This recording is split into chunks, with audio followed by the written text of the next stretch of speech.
Welcome to another 10-minute Thursday yearbook edition. For this week's video, we're going to do how to write theme copy with my good friend, Nicole Gravlin. So let's get started. Hey, Nicole, welcome to the channel today.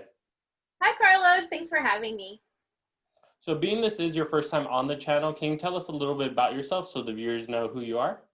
Sure. My name is Nicole Gravlin. I am a Walsworth yearbooks rep up in San Jose, California.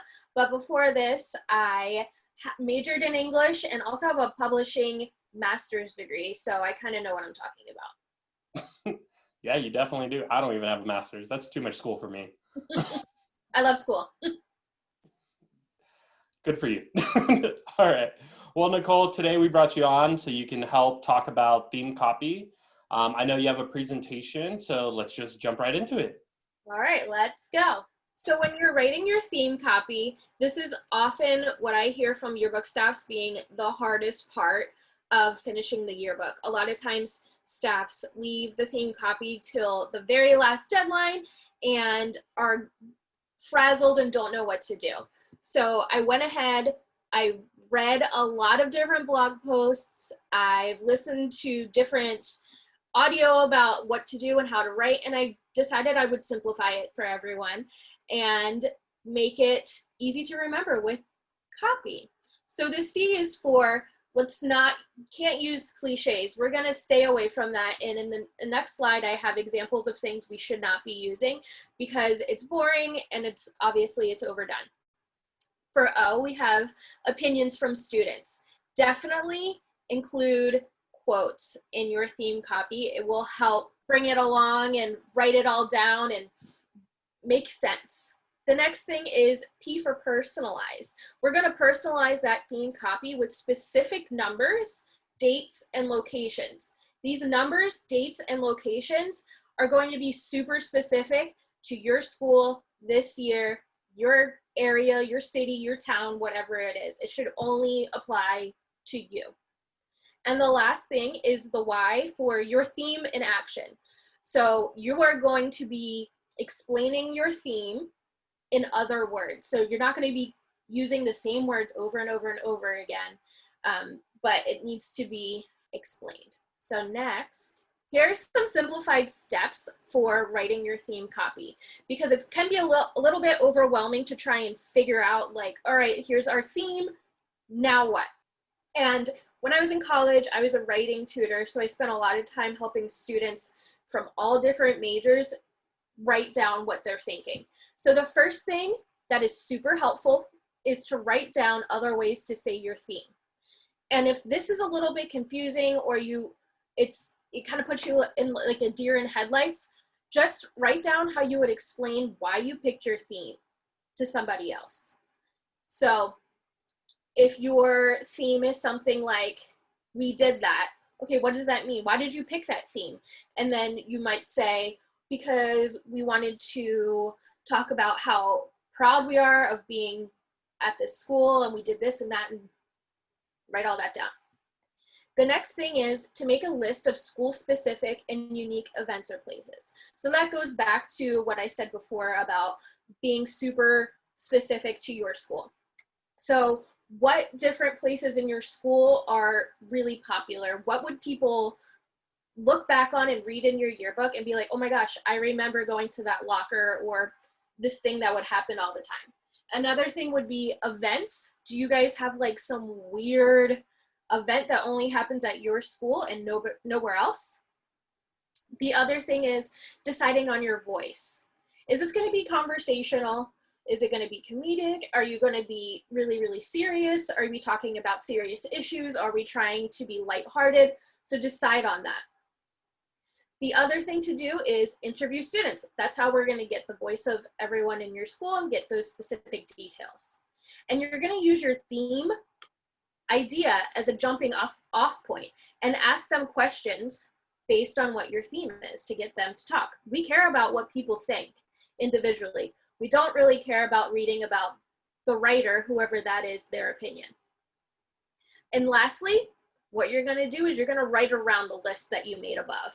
So you're going to have your quotes in the document. You're going to have the different ways you could say your theme, the specific events, and places and all that stuff, and you're going to fill in around it. Kind of like when you're writing a paper. It's way easier to do it that way than to try and find quotes that match your idea. Yeah, no, those are some great points. And Nicole, kind of going back to your point number 2, how does a school figure out what type of specific events or places to put in their story that ties in with their theme?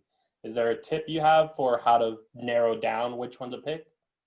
Sure. So when you are explaining your school to someone else, a stranger, maybe your aunt who lives somewhere far away, or maybe you have a cousin at a different school in a different state, how would you describe like the weird things that happen at your school?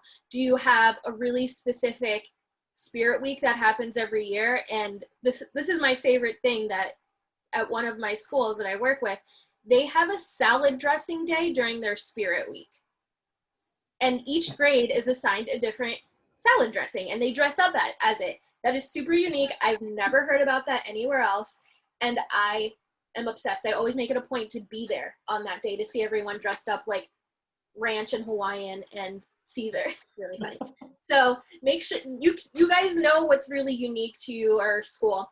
Where do you guys go after school? Where do you shop for your homecoming dresses? Where do you leave to go to lunch? Where do you go? Things like that. Awesome. So one of the main things you brought up in the very beginning, you were talking about your whole COPY, copy phrases. You talked about cliches. So why shouldn't we use them? How does that all work? Cliches are boring. And not only are they boring and overused, they're not giving us any details. So I made a list of ones I see a lot. The in spite of, despite the challenges, when all, like, it's so frilly. And honestly, kids in 2020 do not say the quote, when all is said and done. You guys don't say that. That's not how you speak. And so when someone's looking back on this, they're going to think that's how you actually spoke to each other, and it's not accurate. So we want to avoid that. We want to avoid saying things like working, coming, staying, growing together, because duh, you're always going to do that every year. It's not specific at all. Tell me those specific instances in which you had to work together, you had to stay together. How did you grow together? What does that mean? And obviously, looking back every year, the yearbook is looking back on what happened, duh. So we're just going to avoid that altogether. So we're talking about cliches, things you should avoid. What are some things they should include within their theme copy?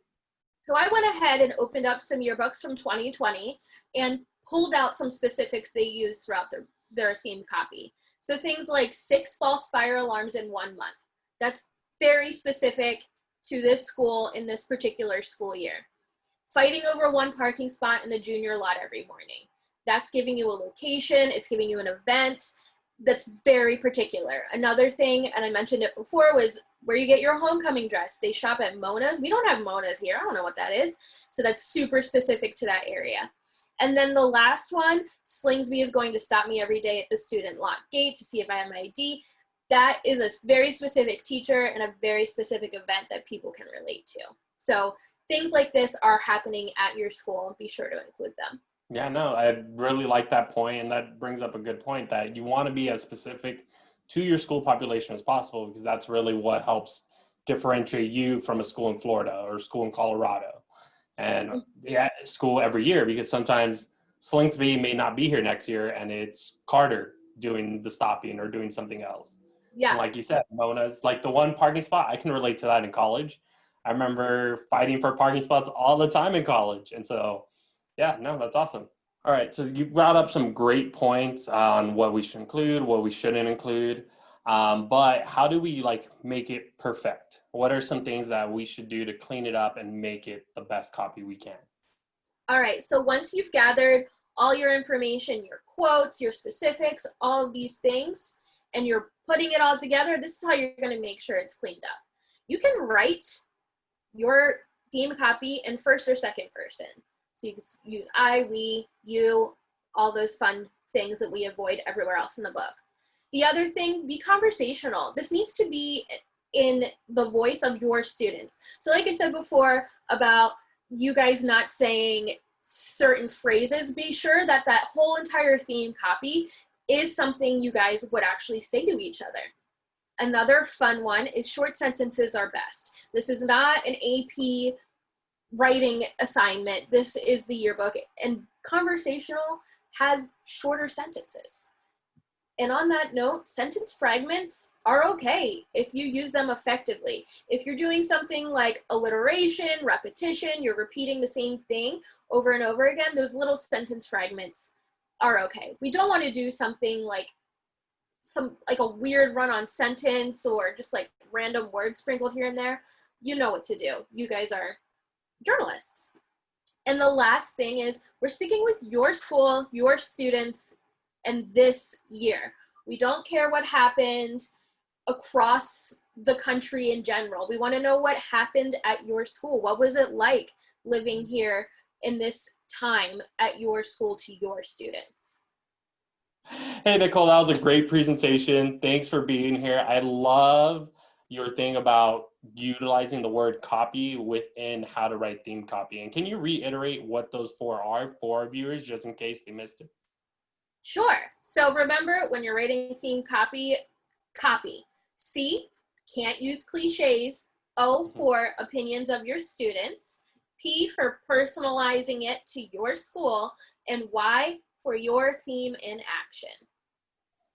Awesome. I think that's amazing. And that's something I'm definitely going to start using with my schools for sure from here on out. So again, thank you, Nicole, for joining me today. It was a pleasure. For everyone watching, if there's something we missed or something you wish we would have included, please put it in the comments below, and hope you guys have a wonderful Thursday. Take care.